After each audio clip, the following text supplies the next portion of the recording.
뉴스탑10이 선정한 3위입니다. 3위. 어제 국방부가 발표한 이 군 전력 증강 계획에 대해서 속속 분석들이 나오고 있습니다. 저희가 가장 눈에 띄는 건 3가지 전략 자산인데요. 먼저 적군의 전자기파를 차단하는 EMP탄 먼저 짚어보도록 하겠습니다. 신규 대표님, EMP탄에 대해서 좀 간략하게 설명을 좀 부탁드립니다. 우리가 뭐 전자레인지 같은 데다가 만약에 그 금속 물질을 집어넣고 전자레인지 돌리면 어떻게 됩니까? 뭐 폭발하든지 이런 일이 발생할 거 아니겠습니까? 그런 식으로 강력한 전자기파를 쏴가지고 통신기기나 전자기기 뭐 이런 것들을 다 태워버리는 거예요. 그렇게 해서 사람은 죽지 않고 그런 전자기기를 마비시켜버리기 때문에 전쟁을 할 때 제일 중요한 게 통신이거든요.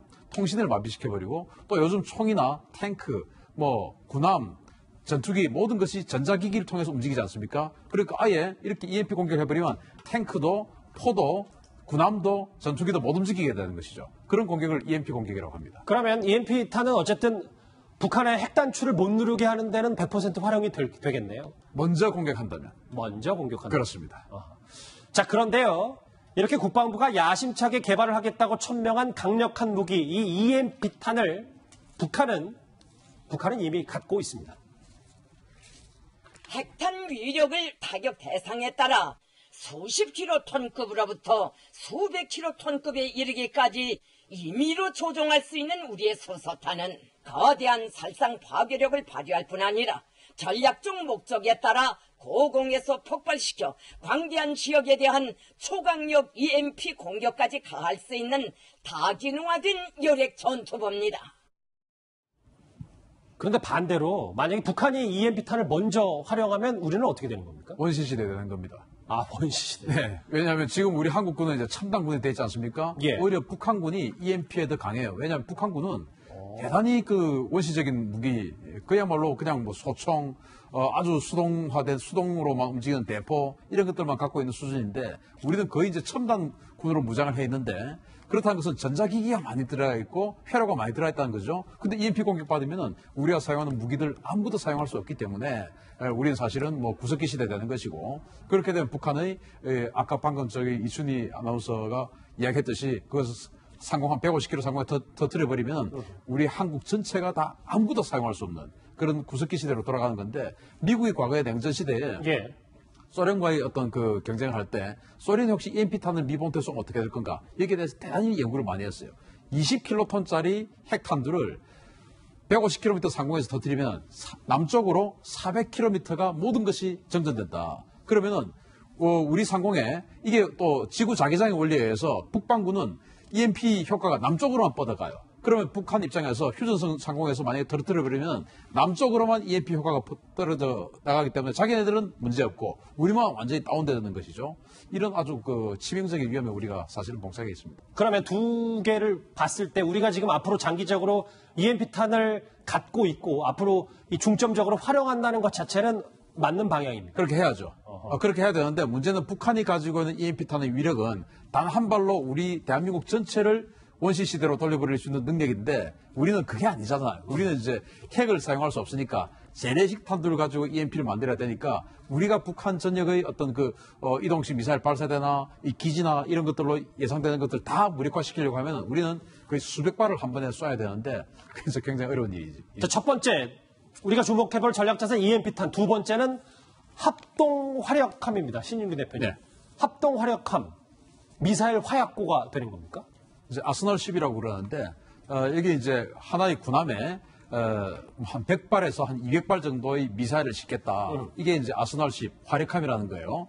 과거에 미국이 1999년도에 이 아스널 10을 개념을 가지고 한 척의 군함에 512발의 미사일을 싣겠다고 했다가 예. 그걸 폐기했습니다. 왜냐하면 이걸 도대체 이거 한 척이 만약에 침몰하면 여기에 대한 데미지, 함대 전체의 데미지를 어떻게 할 거냐.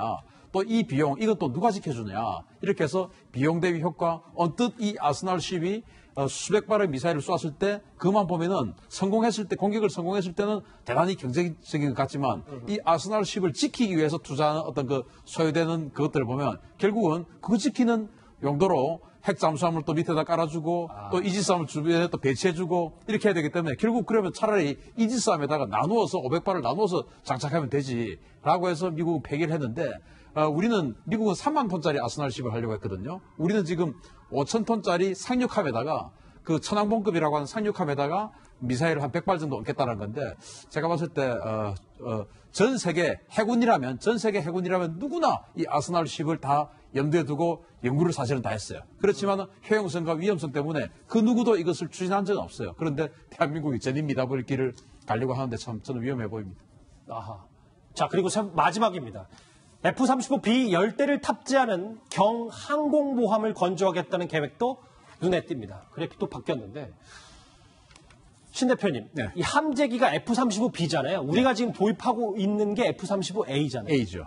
그럼 뭐가 다르고 이걸 도입하면 북한이 더 거듭해서 반발을 할 건 아니지. 뭐 그것도 좀 궁금합니다. 반발하겠죠. F-35A와 B의 결정적인 차이는 F-35A는 공군형이고 B는 해병대형인데 결정적인 차이가 B는 수직 이착륙을 할 수 있는 겁니다. 그러면 똑같은 엔진을 가지고 B는 수직 이착륙을 해야 되기 때문에 당연히 가벼워야 수직으로 뜨고 내릴 수 있지 않겠습니까? 당연히 무장도 가벼워야 또 수직으로 뜨고 내리겠죠. 그래서 F-35A는 2,000파운드 폭탄, 앞으로 만약에 전술핵을 미국과 공유하게 되면 전술핵 폭탄 이런 것들도 다 또 벙커버스터 이런 것들도 다 운영하게 되는데 F-35B 같은 경우는 그러한 큰 폭탄을 운영하지 못해요. 왜? 수직이 착륙을 해야 되니까. 그런데 이제 이 3만 톤짜리 경항공모함에 그 F-35B 10대를 싣겠다라는 게 목표인 것 같은데 예.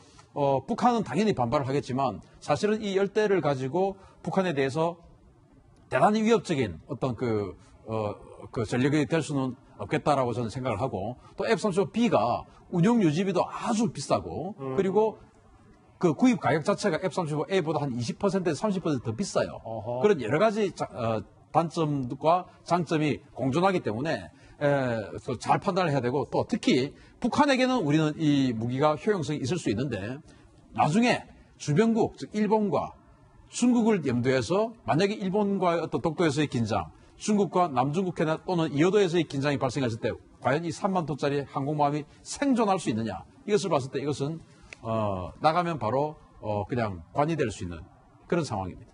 자, 쭉 설명을 해주셨는데 이렇게 해서 남한을 겨냥한 우리를 겨냥한 북한의 신종 무기 3종 세트를 잡을 우리군의 680 전력이 어느 정도 윤곽을 드러낸 것 같습니다. 신 대표님, 이 네. 주제 정리를 해볼게요.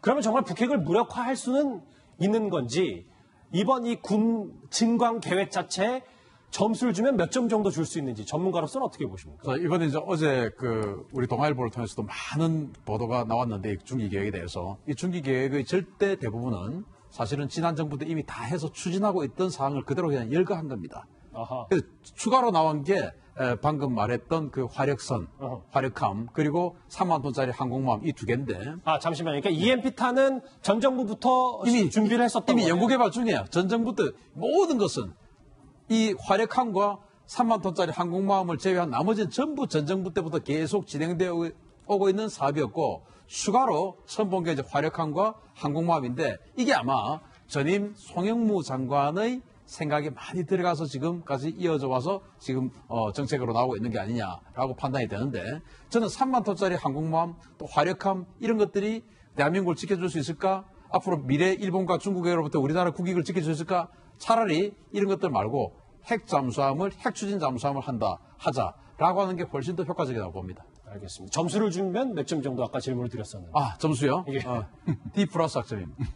그렇게 왜냐하면 나머지는 정도. 전체가 다 전 정부 거고 이 정부 거에 두 개가 있는데 그 두 개는 제가 전문가적으로 봤을 때 효용성이 거의 없고 오히려 위험하기만 하다. 그러니까 D 플러스도 구하게 준 겁니다. 어제 국방부가 발표한 이 군 증강 계획에 대해서 저희가 하나하나씩 분석해 봤는데 일단 전문가들의 반응은 썩 시원치 않다는 얘기도 있네요. 예, 조수진 부장. 네, 짧게. 그리고 중요한 건요. 예. 국방부가 어제 국방 중기 계획을 발표했는데 예. 우리 기자들이 물어봤어요. 어디로부터 위협에 대한 대응이냐 물어봤는데 국방부에서 말하지 않아도 다 알 것이다. 이런 아주 애매모호한 답을 내놨습니다. 북한에 대해서라고 말을 못하는 군. 이게 군입니까? 이거는 어떤 병력을 배치하는 것보다 정신 상태가 이런다면 우리는 지는 겁니다. 알겠습니다. 국방 중기 계획 얘기, 분석 얘기까지 이번 주제에서 짚어봤습니다.